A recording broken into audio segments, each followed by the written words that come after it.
What's up, everybody? Andrew Cooper here, Alarm Fantasy Football. As you can see, Howard Bender not here today. Baseball starts tomorrow. Boo. But the good news is I get to bring my friends on. I have Pat Fitz on to talk instead. So, Pat, how we doing, brother? How's it going? Coop, doing great. Am I still welcome if I say I like baseball? I Or like is baseball too. That's the thing is that on the Alarm Fantasy Football show, I have to throw a quick boo out there. But I do like baseball. I play fantasy baseball too. Who's your favorite baseball team? I'm a Brewers guy. I grew up in Milwaukee, Oh, so okay. I have to bear that cross, Right. unfortunately. I heard that stadium's great. Like everybody that goes out there says they like it. It is, man. It's a really nice park. The only thing is, like, I grew up with County Stadium as their home park, and that was like a true outdoor stadium. It's like the difference between riding in a car with a sunroof versus being in a convertible. So, Okay, like in yeah, a yeah. really nice summer day, it doesn't really feel like you're outside. But small complaint, when you go to these early games in April and it's Of course. 40 degrees outside, you're pretty happy to be inside with the roof closed. Yeah, it's so funny seeing all the because even when it's still nicer, you still see all the guys that come like the Dominican guys with like the face masks and everything for those games, right? I mean, I grew up going to Fenway Park, and it's like that probably the most uncomfortable, but you can't complain about it because it's so iconic. We used to buy obstructed view tickets, me and my uncle, and we just walk around and watch the game.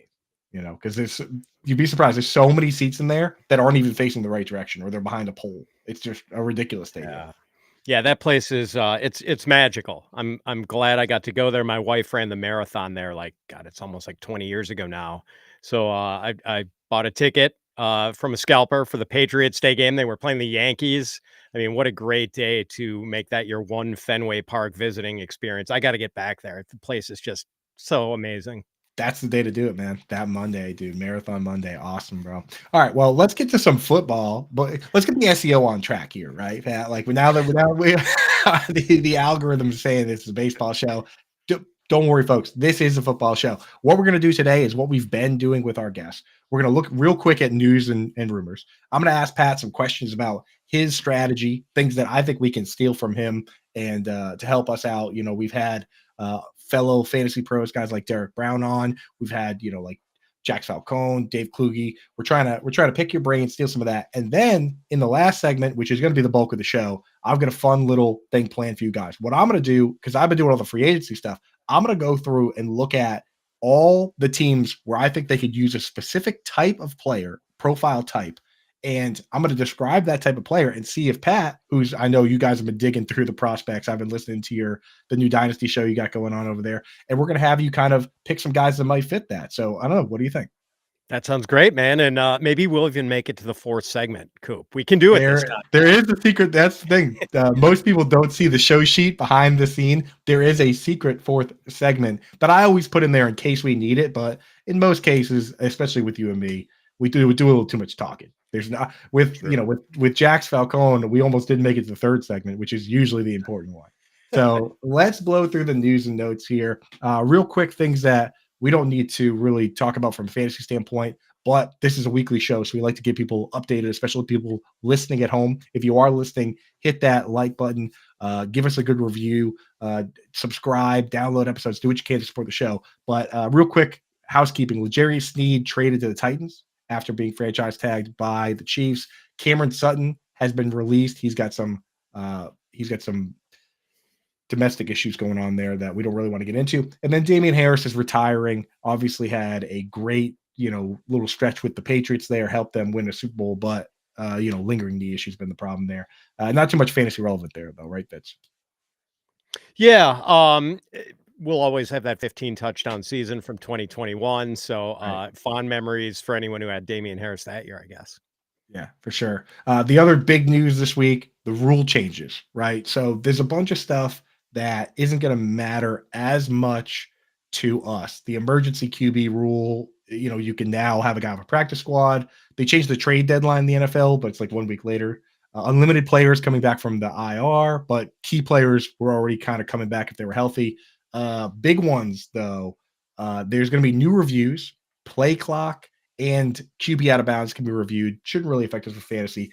The kickoffs. I got to ask you about the kickoffs, Pat, because this is crazy. I actually had No joke, I had never seen it. I'd never seen that one because I didn't watch too much XFL, but it is wild, huh?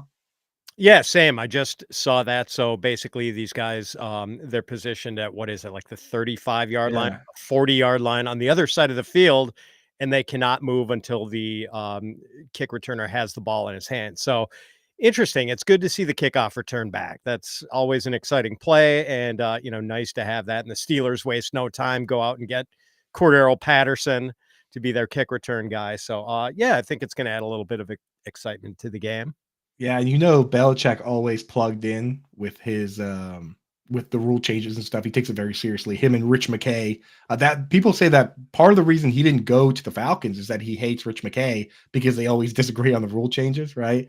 But Belichick, before this even came down the pipe, went out and got Antonio Gibson and gave him a pretty big contract. Not only is he kind of that kind of shifty scat back, but he also returned kicks before. So kind of interesting that he would go out and do that. But it looks cool, and also I like the idea that there's going to be way less touchbacks with this new thing, right? Yes. Yeah, I mean, the touchback rate was up to what, like 80% or something like that. This should those just aren't real exciting plays, so No, glad no, to no, no. get rid of some of those. Yeah, and then the last one that really matters is the hip drop tackle. Just wanted to get your take on that because everybody's got to take. I just want to get your feeling whether you're on board, not on board. Do you think it's going to help any particular positions? Do you think that it's really going to mess up games? What are your thoughts on that? I don't think it's gonna mess things up too much. It's just, we needed to get rid of that. It was a dangerous play, so glad that we're doing that and making the game a little safer. I know some people think it's, the ongoing sissification of the NFL or whatever, but, I'm glad. Like, there were some serious injuries. We saw Mark Andrews get hurt, Tony Pollard, some other guys miss substantial time to, injuries as a result of the hip drop, so good good move to get it out of the game. Yeah, I saw that. The study they did basically said that there was at least one per game, and they resulted in 15 injuries, which is almost an injury a week. So for me, get it out. And I went back and pulled some. I went back and looked at when the horse collar came out. Same quotes. Troy Polamalu coming out saying that, oh, everything's favoring the offense. Same thing. And guess what? Now everybody looks at the horse collar when it does happen, and they say, wow, that's dangerous. So I think that's what's going to end up happening is that people are going to realize how dangerous this is, and it's going to fall in the same category as a face mask and a horse collar, where down the road, when we do see one, we're going to say, whoa, like, you know, especially like you look at Mark Andrews getting hurt last year, man, that was an ugly play, right? Yeah. And kind of sad. Quick shout out to the chat. What's happening, Simon, Jeremy, and Dunn, Audie Coop. Thanks for hanging out with us. We appreciate the support. Uh, as far as news, that's most of the news. Let's hit some real quick rumors, if that's all right with you. I often like the rumors more than I like the news. What do you think? It's a Yeah, little absolutely. more room for speculation. Oh, of No, course. yeah. First thing people are talking about Caleb Williams with the pink phone, all that. I don't know if we really even need to get into. It doesn't matter. It doesn't matter for on field play, does it? No, it doesn't, and, the hardcore I'm a Green Bay Packers fan living behind enemy lines in the Chicago area, so, if the Bears fans are gonna lose their minds over having a quarterback with a pink phone, I'm here for it, man. I'll, Right. that's free entertainment for me, so I'll take it, but, I don't think anyone should be worried about, the chances of Caleb Williams enjoying NFL success because he has a Hello Kitty phone. Yeah, honestly though, as a Patriots fan, I'm like, yeah, pink phone, paint your nails, drive a pink car, whatever you got to do to move down to 3. I'm on board with it. Like next, I want to see him driving a pink VW Bug with like the eyelashes on it next. Like let's get him down to 3. Right. Absolutely. Yeah. So speaking of the Patriots, Bob Kraft came out and said that they were willing to pay for Calvin Ridley. They were willing to pay not only the same amount as as the Titans, but they were willing to cover the difference in taxes. The taxes are lower there. So they wanted to make that off the table. They were going to pay an extra 10% on top to cover that. But apparently, according to Bob Kraft, Ridley's, he said girlfriend, but it's actually his wife. His wife did not want to leave the South. And also the QB situation might have been a problem. So what are your thoughts on those comments? And Bob Kraft being very forthright with a lot of information there. Yeah, I'm not sure, Calvin Ridley appreciated his game getting blown up like that by, Kraft, so that was kind of interesting, like, I don't really have a reaction to that, but it was interesting that Bob Kraft was so specific in the details with that, and, like, Right. I'm not sure that's your best move for attracting free agents down the road.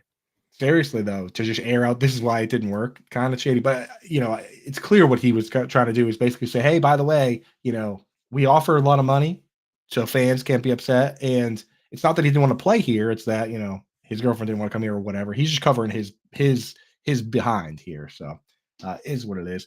Cowboys basically, in talking about Dak Prescott hitting free agency, have said that uh, they're the contract extension talks have stalled, and Jerry Jones even said, "Hey, we're all in on this year, and then we'll figure it out next year." What do you take away from that? Boy, on one hand, I can understand not wanting to make that commitment after, such a disappointing playoff performance and that early exit for the Cowboys. On the other hand, it feels like it's kinda lose-lose for the Cowboys. Either Dak has a great year and, takes them deep into the playoffs and, then Jerry's gotta roll up the Brinks truck to Dak's house and, unload it for him, or, like, the alternative is Dak has a bad season. So it just seems like kind of a rock hard place dilemma for the Cowboys. Yeah, for real. That's the thing is that he just had like a top 3 fantasy season, but then in the playoffs, I mean, and then his stats were good at the end of the game, 400 yards, 3 touchdowns. But anyone that watched that game, he put them in a hole. You know what I mean? Like with the Yes. turnovers and everything. So I can see it both ways here, but I don't know. You got to be very careful because we just watched Kirk Cousins pick up his bags and take off. So yeah, you got to be careful there. With the Commanders, a lot of rumors swirling. We're seeing people in the know saying both that they like Jane Daniels best, that they like JJ McCarthy best. They for a long time have been tied to Drake May. I want to ask you personally, and because we're going to get to so many guys later, this is where I want to just ask you if you're the Commanders, who are you taking? Who do you like? Who after Caleb Williams, assuming he goes, who do you like? Drake May is my Yeah. guy. I just think he's the I don't know, you could see it in his game, it just seemed like he would translate to the NFL really well, and I think I know Daniels is a dynamic rushing threat, but I almost think Drake Mays, the aggression he has as a runner is really kind of being undersold, like, he is a dual threat quarterback himself, and as good as the numbers were for Daniels last year, and they were truly amazing in that offense. I mean, he did have a lot more to work with Right. as far as pass catching talent than Drake May had, and just sort of a more wide open offense. The LSU defense was terrible, which kind of spiked some of the Jaden Daniels numbers. I just feel a little bit more confident about the translation for Drake May. The body type, I am a little worried about Daniels getting like cut in half the way that guy takes some kill shots. So, yeah, I mean, but there's so much steam on McCarthy, Coop. It's really I interesting. Like know. a while ago, on the urging of our own Thor Nystrom, our NFL draft and college football analyst at Fantasy Pros, I put bets down on JJ McCarthy going number 2 at I think I got him at like 22 to 1 and number 3 at 9 to 1. And I'm Right. feeling pretty good about those bets now. And Like now, yeah, well, now it's like, now you can't even get close to the 22 to 1. It's like, like 7 to 1 or something like that. It's I think way it was yeah. I think it had crashed to 4 to 1 for McCarthy going with the number 2 pick. Oof. I mean, now you might as well hedge now and take him going forward too. I mean, if you got 22 to Probably 1, should, yes, might as well. yes. But hedging is for gardeners, not gamblers. We'll see on that. Jim Harbaugh, a guy that believes JJ McCarthy is the best QB in this class. Of course, he coached him in college. He believes that 4 quarterbacks do go 1, 2, 3, 4. What do you think about that? Interesting. So either the Cardinals move down or, I've even heard it floated that maybe the Cardinals trade Kyler Murray to Minnesota and keep that pick for themselves. That might be a little far-fetched, but, But still, like, I could see it happening. I could see action on that. This draft is deep enough at wide receiver that the Cardinals do not necessarily have to be zeroed in on Marvin Harrison Jr. if they don't wanna be. So, yeah. it seems like there could be action with that number 4 pick. I mean, I think that's kind of where I don't want to say where this draft really starts because there might still be some intrigue on draft night as to how the quarterbacks are ordered at the top of the board. But yeah, it's going to be pretty interesting to see whether the Cards keep that pick or deal it. Yeah, there's an easy out for them, right? If the Giants want a quarterback at 4, they just jump down to 6. Oh, yeah. Maybe now you end up with Malik Neighbors instead of Marvin Harrison Jr., but think of all the extras you get with that. So, I mean, Yeah. entirely possible. Last piece of rumors I did want to mention. I saw somebody reported Jim Harbaugh has been living in an RV since moving from Michigan to LA. That sound about right to you? It does. I'm not the biggest Jim Harbaugh fan in the world, so there's Oh, come on. probably He's some sort he's of joke to be made here, but I don't know if I want to touch that. Yeah, he is one of those guys though, where like when it's good, but when it's bad, then you look at all like the weird sayings and stuff, and you're like, all right, that's kind of weird. This guy's kind of weird, huh? Like with Dan Campbell, I feel that way too, where it's like he is a big rah guy, and when it's good, it's great, but when it's not good, you look back and feel like maybe not a lot of substance to that, you know. So Yeah. I can feel you on that. But personally, I love the quotes. Anybody that can give me a quote, as in us in the media, I love Jim Harbaugh. Just listen to him throw out ridiculous quotes. So I got a rep for it. Before we move on to the next segment, we did a quick question in the chat. McGonigal wants to know uh, how do you like Curtis Samuel and Khalil Shakir next season with the Bills? So Curtis Samuel obviously signing with the Bills. They still have Stephon Diggs, still have Dalton Kincaid. We're predicting Diggs to be number 1, but if you were going to pick somebody to be the second target on that team, what do you think? Yeah. I would probably think it's gonna be Kincaid, and Yes. I know you're happy about, the departure of Gabe Davis and what that could potentially mean, and, man, like, just the fact that we really saw kind of a nosedive from Steph Diggs in the back half of the season. Like, I think from week 10 on, he averaged, like, 42.2 yards per game and something like 5.6 yards per target. It was pretty ugly, so there's opportunity galore for Kincaid. I'm a big Shakir guy. I was pretty bummed by the Curtis Samuel signing, to be honest. I thought Shakir could maybe be the full-time slot guy. But then again, I mean, I think both of these guys have some degree of inside-outside versatility. I'd prefer to see Shakir in the slot, but I think he can play outside if they want him to. But yeah, that was a little bit of a bummer for me. I mean, I know they needed to add a pass catcher. I just didn't want it to be a Curtis Samuel type. Not the right fit. Not the right fit. I loved it. When they added Mac Hollins, I was like, wow, we just gonna Mac Hollins is a field stretcher doing nothing, and then Diggs and Right. Kincaid, and that would have been Right. great for fantasy, right? So yeah, I was with you. I did not feel like the right fit at all. So I don't know. But anyway, that's it for the news and rumors. Let's get through quickly this second segment here. Just want to ask you a couple things. One thing I've been asking every guest that comes on: what's your calendar is like, your football calendar? For me, it's a lot different than say Thor Nystrom or Derek Brown. Like they go right into the rookie stuff. I do free agency stuff. Some people, I mentioned Dave Kluge. He came on. He's like, I go hiking and stuff. He's like, I take a little break. So for you, once the season ends, what direction do you go in? Like, what's your main focus, kind of leading up to the draft? Oh man, right after the season ends, Coop, there's some baseball involved for me. But other than that, no, it's free agency. Like we do a lot for that.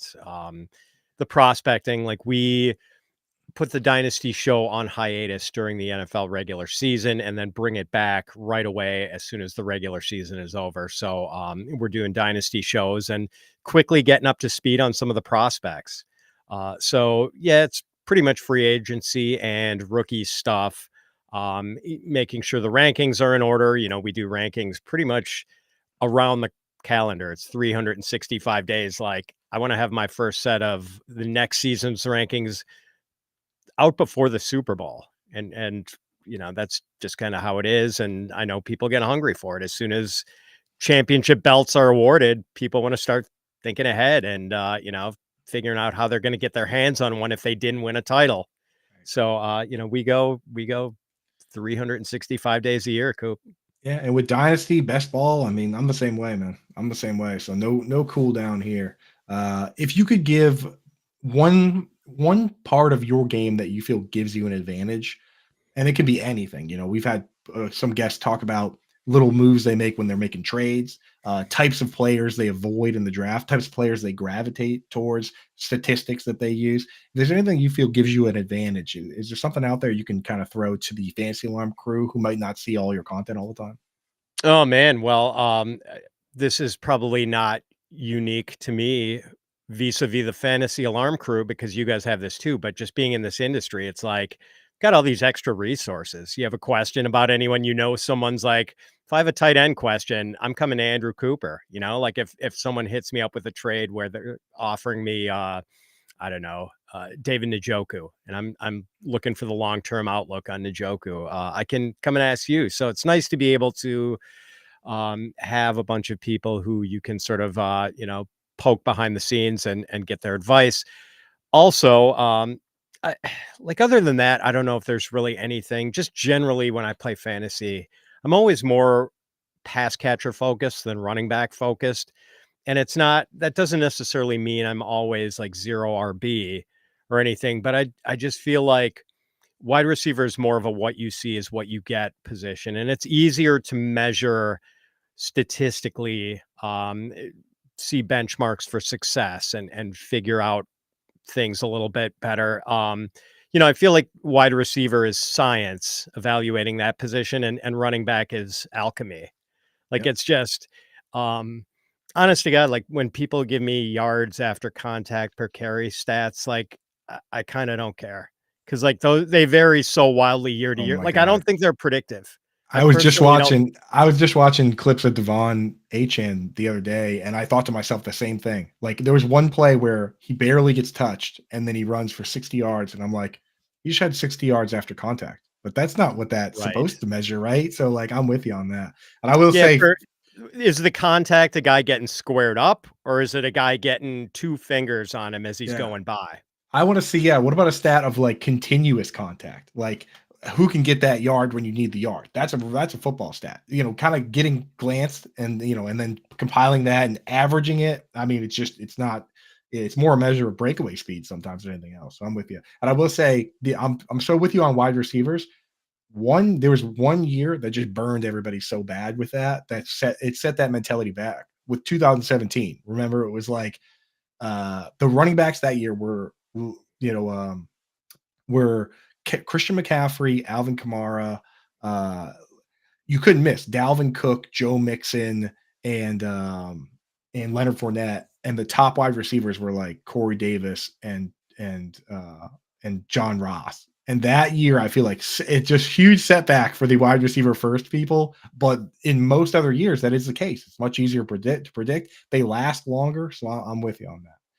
And to your very first point, I just want to point out to people, if you want not just the opinion of me, but the opinion of all of our experts, you can go over to fantasyalarm.com/win, become a member now. Our annual membership, 40% off, and you can directly ask me about tight ends, about football. You can ask Howard Bender about baseball, Jim Bowden. You can go in there, our MMA guys, our PGA guys, Matthew Sells, NASCAR Writer of the Year. You can go in, 3-time NASCAR Writer of the Year. You can go in and ask them that. So go get set up over there, and you'll be good to go.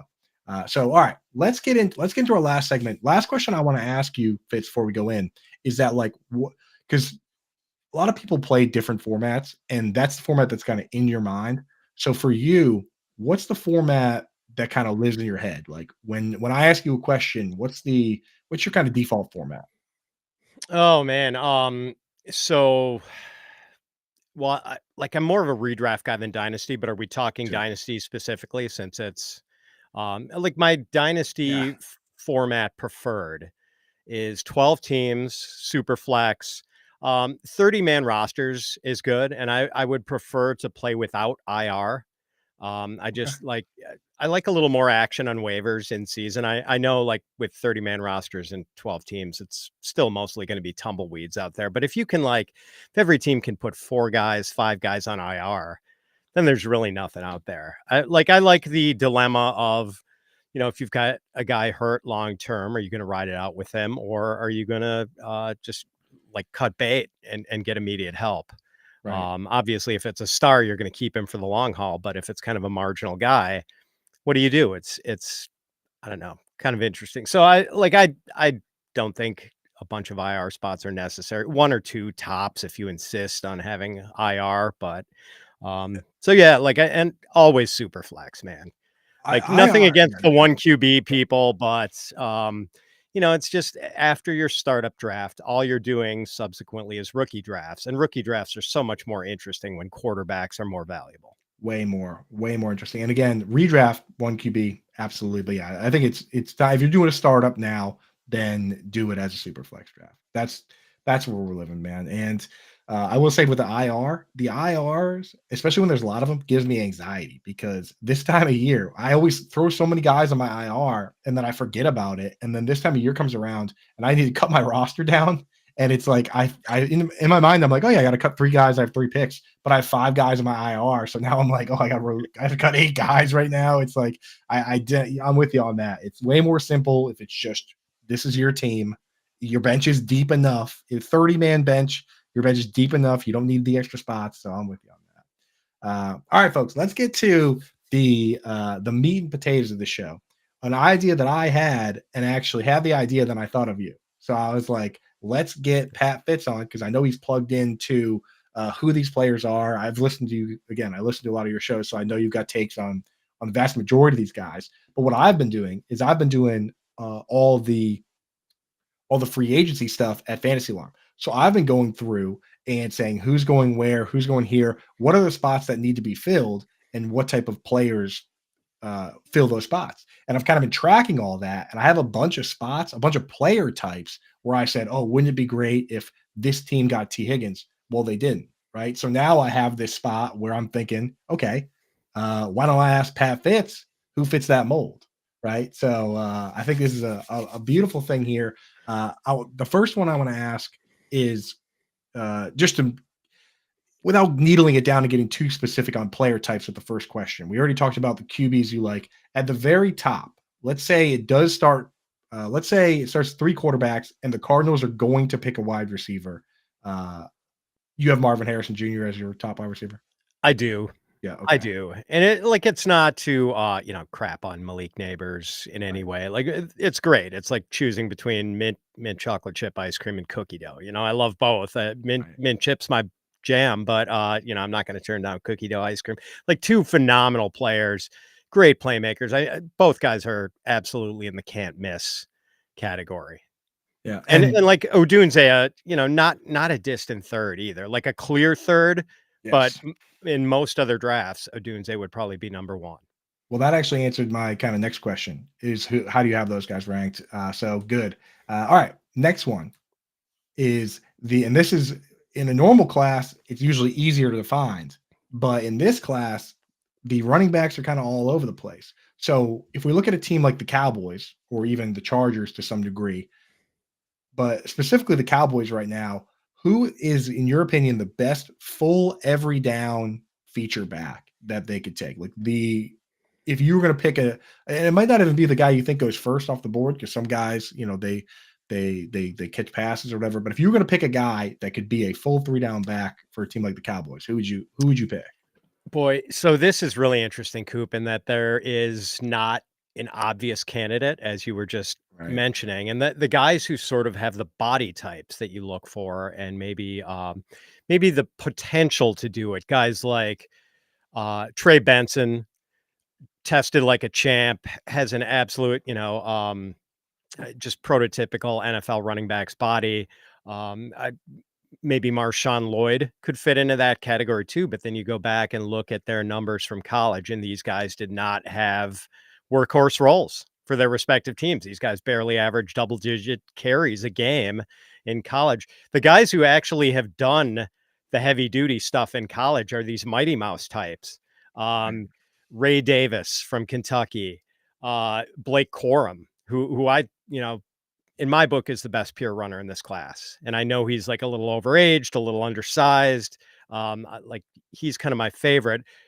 Kamani Vidal from Troy is a guy I think a lot of people are going to sleep on. And this guy, he's now the all-time leading rusher for Troy and a good pass catcher too. And I think one of the knocks on him, like definitely good at the between the tackle stuff and running through traffic and everything. I don't think anyone was expecting him to run a 4.5 40 at the combine. Goes up and runs a 4.47. Thor Nystrom and I were talking about him maybe being at like 4.6 at the combine. Right. When he ran a 4.47, like the hair on my arms stood up, Coop. Like, because Right. Thor had been like pumping this guy up and talking to me about him, and then all of a sudden when I saw that time, so I'll say Kamani Vidal for a guy who's probably going to be a third or fourth round rookie pick in most dynasty drafts, and Awesome. yeah, he's a guy I'm pretty excited about. I love that. I could see, the Chargers and Blake Corum, like everybody wants Harbaugh to get his Yes. guy, but like, yeah. And I know you mentioned Marshawn Lloyd. That's the Derek Brown special right there. He came Oh yeah. on. He's Yeah, he's in. He's in. like, and I had Lloyd sort of maybe towards the back of my top 10 for running back prospects, and Debro actually sold me on it. He's got him Yeah. RB1 in the class. Which yeah, that's I've crazy. got him up But to RB4. I So moved him up too. I moved him up too. yeah, I mean, he's really interesting for sure. Seems like a super good kid, tough competitor. So it'll be interesting. But again, he did not have a big role at USC. So it takes a little bit of projection on him. Yeah, for sure. But hey, you know what? That's why you got to do the work, and I respect the process. I moved him up too after talking to Debro. So we'll see if he's right there. Next one here, and this my neck of the woods, but I want to get your thoughts on it. Tight end. All right. I look around, and just like we talked about with that last one, a guy that can do it all with at running back. At tight end, there's some guys that are just pure blockers, got like guys like Mercedes Lewis. Then there's guys that are just kind of like pass catchers like Mike Gesicki. Who do you think is the best two-way tight end? There's a few teams like the Dolphins, for instance, that could use a two-way tight end. I know they have Jonnu Smith, but you still want to keep loading up. The Rams, because they use so many three wide receiver sets, they need just kind of one guy. They can't really afford to rotate multiple guys. So and for this one, I'm not gonna let you pick Brock Bowers because he's kind of the answer to everything. I know he's the easy answer for every tight end question. But who is a good two-way tight end that you'd like to see the Dolphins take and maybe say, okay, you know what, Johnny's going to start now, but you can maybe be able to develop into our George Kittle role or our Dalton Schultz role in this offense. Yeah, that's an interesting one, Coop, because I don't know that there is a Gronk or even poor man's Gronk in this class as far as the blocking. Like, not the greatest class to get a blocking By tight poor end. man's Gronk, you mean Michael Mayer, right? Yeah. I mean, like, I think maybe the only exceptional blocking tight end, and now I'm blanking on his name. It's the kid from Illinois who Tip only had like Tip what? Ryman. Tip Yes, Ryman. Yeah, Tip yeah, Ryman. yeah. Yeah, He's a crusher at blocking for sure. Right, and he's like the Drew sample of this class, but I think he had like 19 catches for Illinois last Oh, year. He's not going to help you much in the fantasy realm. Maybe Ben Sinnott yeah. from Kansas State, who tested like a champ at the combine, relative athletic score like 9.72 or something like that. Um, 49 catches, almost 700 yards for K-State last year, and can hold up as an inline blocker. Maybe not like plus in that area, but capable. So he's the guy that comes to mind. And I ran this one by Debro just because I wasn't like, I wanted to sort of check myself on Of this since, course. like, beyond the top two at tight end, it gets pretty sketchy. And Sanatt's the first name he threw at me too. So I guess I was maybe on the right track here.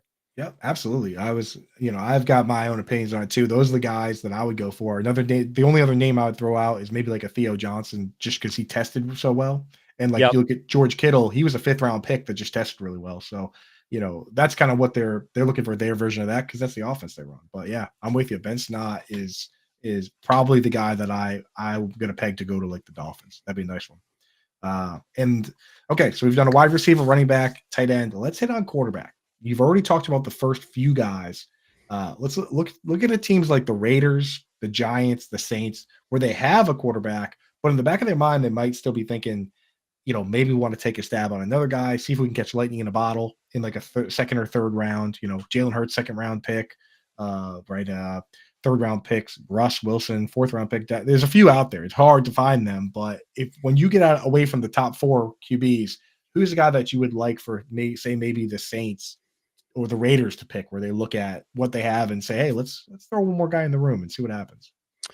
Yeah, I'm not sure if this guy's still gonna be a first rounder or not, but, I like Michael Penix. I've been Yeah. a fan since he was playing at Indiana. I'm up here in Big Ten country, went to a Big Ten school, so, I follow the Big Ten teams closely. Fell in love with him at Indiana.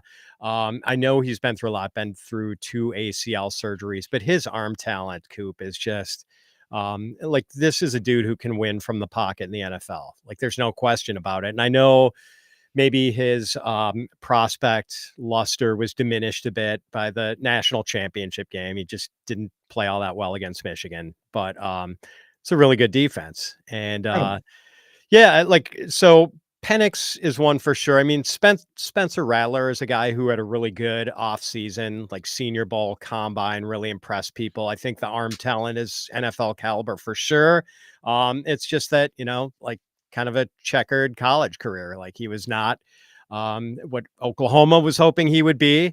And things were a little better at South Carolina, but, not totally great there either sometimes. And I don't know. He's become more interesting, and I think maybe for those teams that feel like they might have a stopgap in place for 2020 through 2023.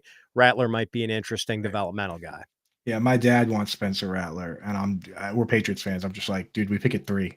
I'm like, let's focus on. I'm like, let's focus on 3 first, and then I'm like, the moment that they pick someone else at 3, then you and me can talk about Spencer Rattler and Yes, all. And yes.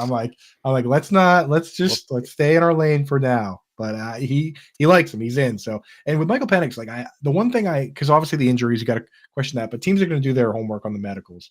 The one thing I hate is people saying, "Oh, well, he was throwing all these great wide receivers." It's like I watched Joe Burrow throw to Justin Jefferson and Jamar Chase and Terrace Marshall, and I watched. We just watched Dunes. Sorry, Malik Neighbors on LSU as well. It's like LSU has good wide receivers. We're not knocking those quarterbacks. So that's a criticism I don't like. I don't like that one. And who's to say that these guys weren't great because of the quarterback? You know what I mean? So something to be said there. Something to be said.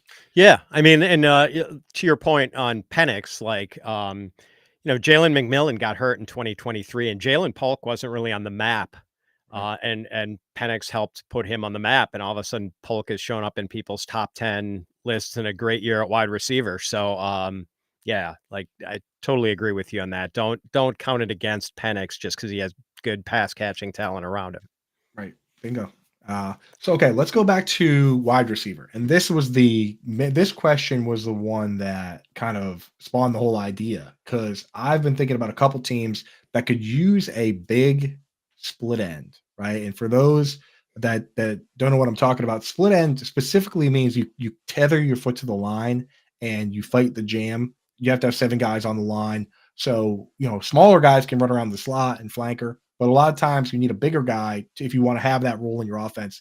Guys like Mike Evans, Michael Pittman, Nico Collins, Cortland Sutton, go back through time. It's been a big role within this league. So I look at teams like the Lions, for instance. They have the slot flanker, Amar St. Brown. They have a tight end, Sam Laporta. They have a field stretcher in Jamison Williams. They have a good line. They have tremendous running backs. But that's the one thing they're kind of missing.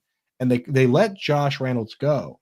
So when I look at this class and say, wow, the Lions need to load up on defense, but if they were to take one position on offense, is there kind of a bigger body split end wide receiver or give me a couple if you want, that you think would slide right in and make that an incredibly complete offense?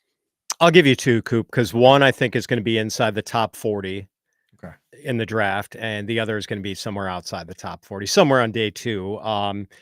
Keon Coleman Yeah. is my guy, and I think I'm probably higher on That'd him be than a lot of perfect. It'd be people. perfect fit though. It'd be perfect fit. Yeah, Derek Brown and I have gone to we have clashed on Keon Coleman a lot, and I just having watched him, I know his college numbers were not dazzling, but he is, I think, in the Des Bryant's, Mike Evans, George Pickens category, not a great separator, but the ball skills are just incredible.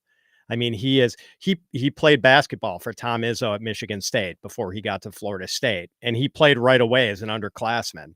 So you see it in Keon Coleman's game. He is a rebounder. He has got throw it outside the frame of this dude's body, and he's probably coming down with it unless you throw it 10 feet over his head or bounce it to him. Like his reach is phenomenal. I think he's kind of underrated as a route runner, to be honest. And he's just kind of a bully with smaller cornerbacks. So I like him a lot. And I know some people might get turned off by the fact that he ran like a 4.6 at the combine, but then he did that gauntlet drill and he had the highest top speed of anyone running that and looked smooth as hell, That's catching the those balls. Yeah, he got up to 20. That's the Puka Nakua, isn't it? Yep. That's exactly what happened with Puka Nakua, where he was slower in the 40, but he was the fastest guy through the gauntlet. Yeah. I think Coleman hit like 20.7 miles an hour running that thing and just looked phenomenal. So he's my guy earlier in the draft. And a little later, Xavier Leggett Oh, yeah, from yeah, South yeah. Carolina, another big dude, 6'1", like 220, 221, something like that. And he's kind of an interesting case because he was a late bloomer and sort of a 1-year wonder, and that was like his 5th year. So I know a lot of the people who are in early breakout age are going to be off Xavier Leggett, but I think, oh man, and I wish I could remember his story. There was kind of a reason for the slower pace of development with him. So I don't hold it against him as much as I don't necessarily think he's the Kenny Pickett of wide receivers, but a big dude and like was really compelling. I know he had a bad first day at the Senior Bowl, then came back on the second day and had a fantastic day. Um, so yeah, like he's a really intriguing guy. I don't know if he's can't miss, but he is that big X type who would fit the bill of what you described, Coop. Yeah, and I'll tell you, with a lot of these guys, the breakout age, you got to remember that a lot of these programs, when COVID happened, just shut it down. So there's Yep. a lot of guys that missed a year of development, and also just didn't straight up play for a year. So I'm not going to really hammer it over the head with some of these guys. And people love Roma Dunze, right? You and I both like him, but you got to remember this guy went back to school and then had coming into that, the most contested catches he had in the year was 4. He comes out and that's 21 in his 4th year. I mean, like, if you're gonna knock guys for that, then you gotta start at the top, and we don't like doing that, right? We like to exclude the guys we like and use it against the guys we don't like. So for me, I take it all with a grain of salt. And I just last thing on that topic, the Lions, not a great spot for fantasy football because of all the other targets there, but it would complete their offense. There are other teams where it would be great spots for fantasy football.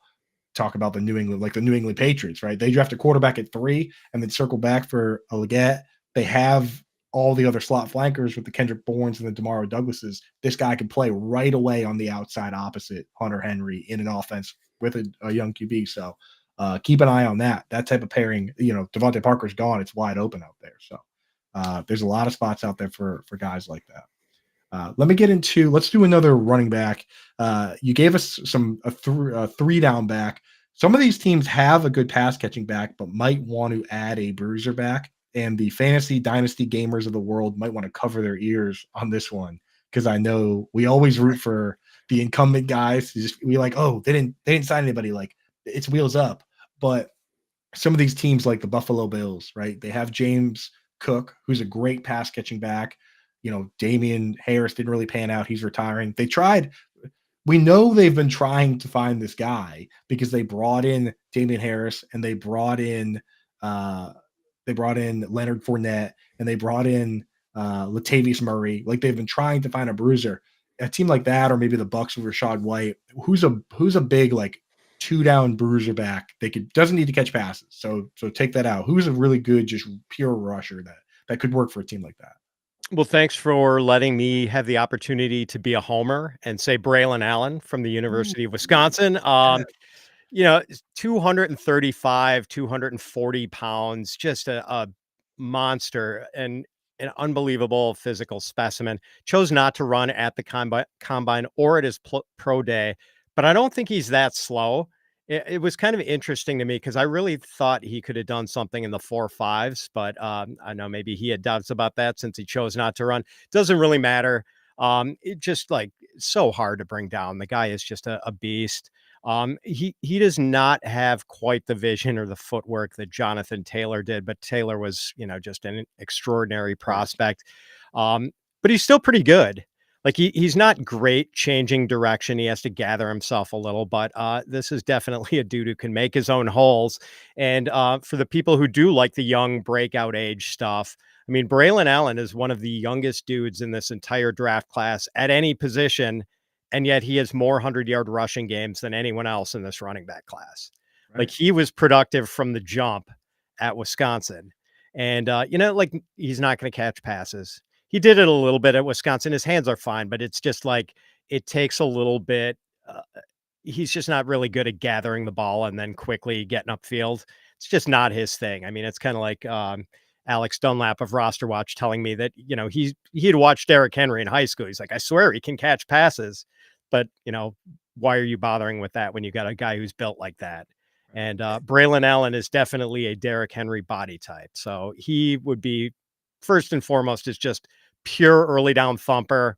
He has to be at the top of the list. Right. And you got to remember, it's another level too. Like Anthony Sherman was guy I grew up playing with. He had the best hands in the state of Massachusetts, but at the NFL, he's a fullback, right? Because Right. it's just like Right. it's just another level of game. But yeah, I mean, like when I watch him, he kind of reminds me of Brandon Jacobs a little bit. Just kind of big, like running people over, runs a little upright, kind of like Jacobs did. But like people forget Jacobs, his career ended early, but he was good for a span there, and that's all they need is somebody that can take the short yardage workload off of the guys that are there. Because I don't think you won't want Josh Allen taking himself. You don't want to run it up the gut with James Cook. I think that would be huge for that team to have a guy like that can. Yeah. Brandon Jacobs is a great comp. That is a great comp for Braylon Allen. You want to comp that you're not going to like. Uh-oh. Ron Dane. Ron Dane. Yeah. I knew That's that was just, coming. I don't even comp him to Ron Dane. I just because you're a Wisconsin guy, I have to throw a little Ron Dane on there, dude. Totally understandable. But big, hey, a big lot of dog. lot of lot of good memories between those two guys for me though. So Yeah, I'll take that comp. yeah. Why not? All right, let's move on to let's move on to back to tight end. And I did mention, we talked about two-way tight end. Looking at like the Jets and the Chargers, where they're kind of loaded, they have plenty of inline tight ends like Tyler Conklin and Will Disley and Donald Parham. They could use like a slot tight end. I thought that maybe Mike Gesicki could end up going to a team like the Jets, but then he signed with the Bengals, right? And they like Tanner Hudson, so Gesicki can kind of be their Tanner Hudson type guy. But I look at a team like the Jets or the Chargers. Who's a tight end that could be like a pure pass catching slot type tight end? Like obviously there's no Evan Ingram in this class because nobody ran a 4.42. But is there anybody that kind of profiles as that kind of slot tight end guy to you? Yeah, so I also ran this one by Debro, and we kind of came up with the same guy as the first guy off the top of our heads. And like I don't think either of us are wildly confident that this guy is gonna be a can't miss type, but Let me Jaheim guess. Bell. Jaheim Bell. I was Oh, gonna guess yeah, Jaheim yeah. Bell. A I was Florida gonna guess. and that's the thing, Coop. Like he's an interesting case because he's only Yeah, like 6'2", right. maybe goes about 240. So definitely not a guy you want doing inline blocking for you, but it has a lot of experience lining up in the slot and sort of being that pass catcher guy. Wasn't like wildly prolific at Florida State, but generally good things happen when they got the ball in his hands. And I know they'd occasionally line him up in the backfield. Versatile weapon, good catch and run guy. But yeah, definitely not a blocking tight end. Right. I'll give you my comp for him. I spent a lot of time looking through it, and it's Chigakonkwo. Chigakonkwo, similarly sized. Chig's actually a little bit faster, but I don't think it's a meaningful difference in speed.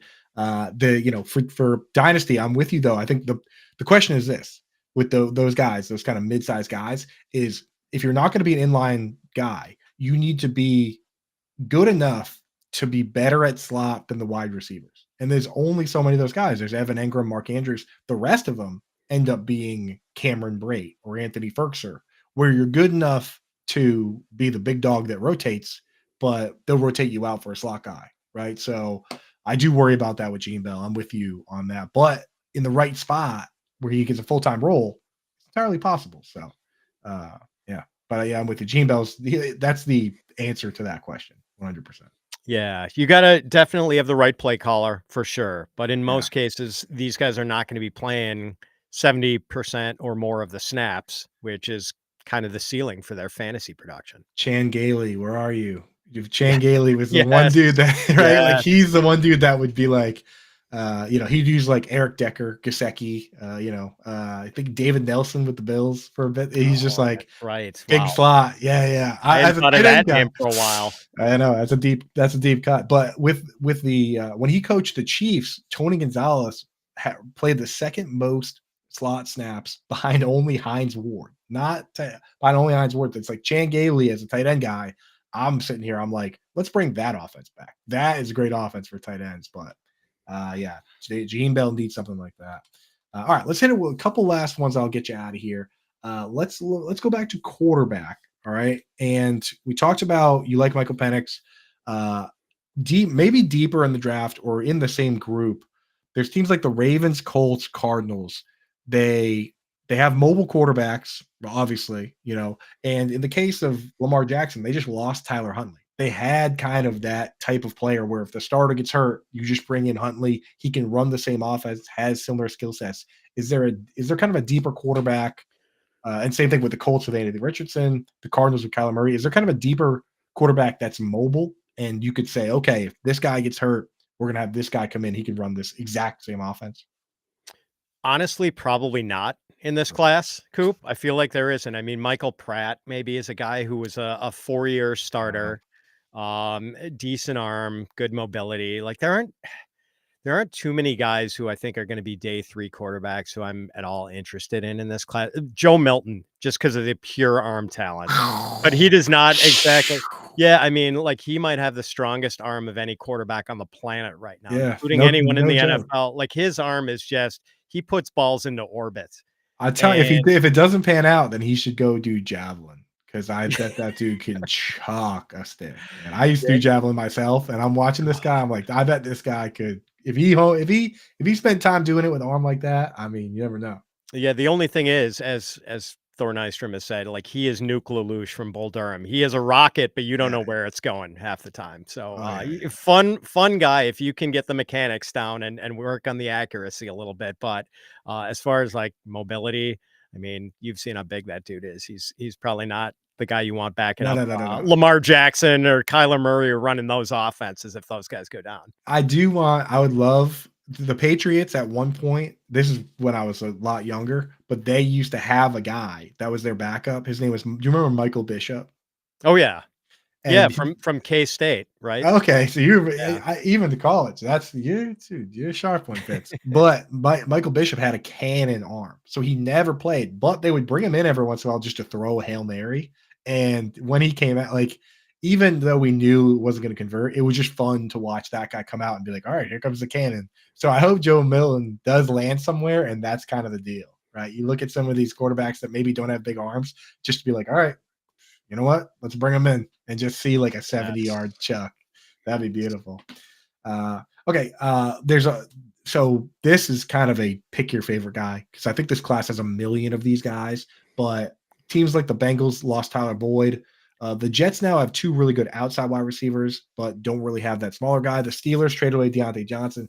Who is a good slot flanker that let's leave out the guys that you think are going to go in the first, but who's your favorite kind of just it doesn't need to be big, just needs to be good in space, a good slot flanker for a team like that.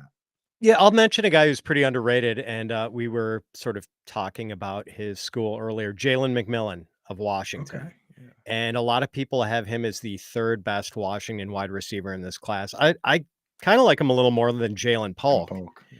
And people forget that in 2022, Jalen McMillan led the Washington Huskies in receptions. He had 2 more than Roma Dunze that year.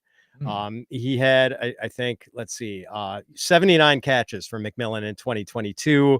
Odunze had 1,145 yards.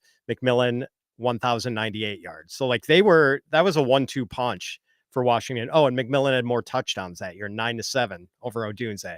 Then McMillan hurts his knee in 2023, tried to play through it a little bit, what clearly wasn't himself. I think they shut him down for a little while.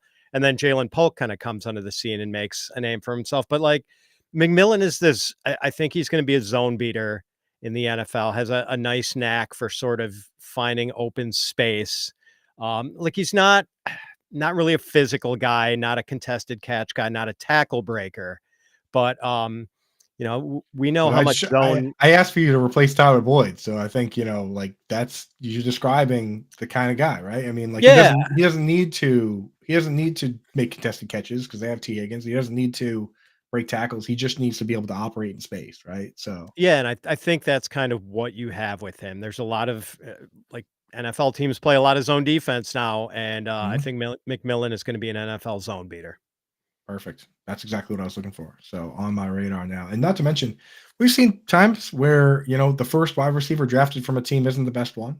Paris Campbell was drafted before Terry McLaurin in the same draft. And look how that panned out. So, not crazy that a guy that even if he goes third on that team, there's who knows what happens after that. So could be there. Let me hit you with two quick ones to wrap us up. One, we talked about the every down back. We talked about the plotter back. I look at teams like specifically the Chiefs, right, where they have Isaiah Pacheco. He runs hard. He runs angry. But the Jerick McKinnon rule is kind of open, where they could use like a satellite back. Is there any like third down satellite back type player that you think could go to a team like the Chiefs or like the Browns? Right, the Browns have Donta Foreman now and Nick Chubb. Maybe they could use a little. Foreman doesn't catch balls, so then maybe they could use a little somebody there to help out. Is there any satellite back that you think could potentially rack up some targets? Yeah, if you can overlook the disappointing 40-time Bucky Irving from Mhm. Oregon, who caught 56 balls for the Ducks last year. And he is slippery, like he's elusive after the catch. He's just like not a burner. As we saw, I don't think there was a more disappointing moment from the combine than when Bucky Irving at 192 pounds ran a 4.56. Like that really Oh, let the air out of a lot of balloons. I mean, I know some people who had Bucky Irving as like a top 3 running back before that happened. right. So, but let's not write off a guy for a slow 40 time, as I personally did with Kyron Williams a I was couple of just gonna years ago. say Kyron So, was undersized, slow, and then turns out guy can just ball. He can just play ball. yeah, different kind of player. And someone just pointed out in the chat, like Bucky can't block. I know, but like you're not bringing in Bucky to block. You're bringing him in to catch passes. Yeah. That can be the killer. But I mean, the thing is, you never know with the depending on the scheme, he might be able to figure it out. You'd be surprised uh with some of these backs, like the smartness is part of it. Marshawn Lynch was a great blocker because he was smart. Gio Bernard was never a big guy, but he was a great blocker because he understood the scheme and he knew how to set himself up to count the defenders and set himself up to make the block at the right angle, right? So you never know. You can figure it out. But yeah, I saw the same thing that tape not impressive and the ratings weren't good. All right, last one and then we'll get you out of here. Give me again, teams like the Ravens, Raiders, they've got a big wide out. They have their slot guys. Maybe need a speedy field stretcher. And with the word field stretcher is kind of a dirty word in fantasy football these days, but sometimes guys are brought in to be the field stretcher and they develop a full route tree. Tyreek Hill, Brandon Cooks, Santana Moss, and then they're great for fantasy. So uh, who are some of the guys that fit the bill that can immediately stretch the field for these teams? Yeah, I mean Xavier Worthy is fast, but obviously, like with his crazy 40 time, but he did have a lower average depth of target than Adonai Mitchell at Texas last year. So, Troy Franklin from Oregon, like big play guy for sure. He can do it, and like I think he's going to be a top 50 pick, but maybe later in the draft. And this guy is a little developmental. He needs work, but the raw material is there as far as size and speed. Tez Walker from North Carolina. I mean, he Uh, is a burner, and he's pretty big too. He's just kind of a go route guy at this point. Need to develop him a little bit because route running is not his thing at all right now. no, But I've seen him on, but he can chase the ball down and oh and yeah, and get oh underneath yeah, it. yeah. Yeah. He is a field stretcher, and that's kind of all he is right now. But maybe you can turn him into more. Nice. All right. Well, that's awesome, man. I appreciate that. Folks out there, if you want to take advantage of this, go over to myffpc.com. Use promo code COOP. They'll give you $25 when you deposit 35 or more. There's two ways to take advantage of it now. You can do the dynasty draft, do the startup, do the super flex draft like Pat Fitz says he likes playing, or you can go and do early best ball drafts because we just talked about a bunch of landing spots. And if you sat there and you were like, oh, wow, what if Xavier Legette on the Patriots, where he could be the split end, and they just drafted Jaden Daniels or Drake May, and now he's going to be the top X receiver for that team. I want to take advantage of that now in best ball before we get to dynasty drafts. Well, you can go do that right now. Hit that QR code on the screen. The link is in the description, or use promo code COOP, COOP. They'll give you $25 when you deposit $35 or more. And that's where I like to play FFPC for Dynasty and Best Ball. So go get that set up. But that's it for ads. That's it for us. Thank you so much, man. Can you just tell everybody the Dynasty podcast? Like, I'm so glad it's back. I really do love checking out those episodes. But tell us what else you got going on at Fantasy Pros right now. Oh, thanks for that, Coop, and thanks for having me. Always great chopping it up with you. Pretty much we are in heavy pre-draft season, doing a lot of prospect stuff. So check out the Fantasy Pros Dynasty podcast. It's 2 episodes a week right now. One with myself, Ryan Wormley, and Scott Bogman, and the other with Derek Brown and Thor Nystrom. So we're giving people a lot of dynasty goodness, have a lot of articles and stuff, a lot of best ball stuff. We're still doing redraft stuff right now, getting people ready for that. So check out fantasypros.com. Find me on Twitter at Fitz_FF. Yeah, man, Fitz. You're the best. And you folks in the Thanks. chat, you're the best for supporting us. Thank you so much. Hit that like, subscribe on YouTube. Give us a review on the podcast. But that's it. We're out of here. From Andrew Cooper and Fantasy Alarm. Catch you guys next week.